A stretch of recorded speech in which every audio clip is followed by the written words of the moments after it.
যে পরিস্থিতি পাকিস্তান তৈরি করেছে সেখানে কোনোভাবে পাকিস্তানকে ছাড়ায়নি।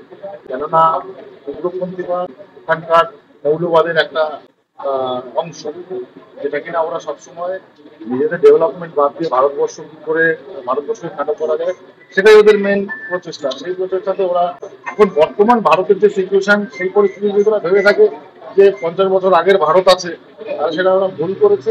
আগামী দিনে অবশ্যই জবাব পাবে ভারত সরকারের কাছ থেকে।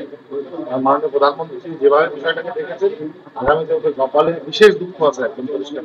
দেখুন, একটা বিশেষ সম্প্রদায়কে উনি সবসময় সেফগার্ড দিয়ে চলে, তো সেটা যে ওনার ক্ষেত্রে দ্বিতীয়বার নেগেটিভ হবে না সেই সময় আর সেটাই উনি করছেন। বাস্তবটা তো সবাই দেখেছে যে কারা ওখানে উঠেছে, এবং ওয়াকাতিলের পরেই ঘটনাটা ঘটেছে। স্বাভাবিকভাবে ওয়াকাতিলের পরে যখন ঘটনাটা ঘটেছে, কোন কোন নেতারা আছে সেটা যদি কোর্টে প্রমাণ হবেই। এভাবে সিবিআই ওখানে ই করুক, হ্যাঁ অবশ্যই সিবিআই করুক ওখানে, উৎপাদন পানিটা পানি হয়ে যাবে।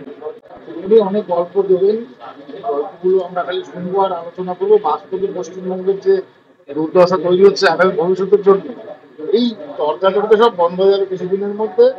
পশ্চিমবঙ্গের যে পরিস্থিতি তৈরি হচ্ছে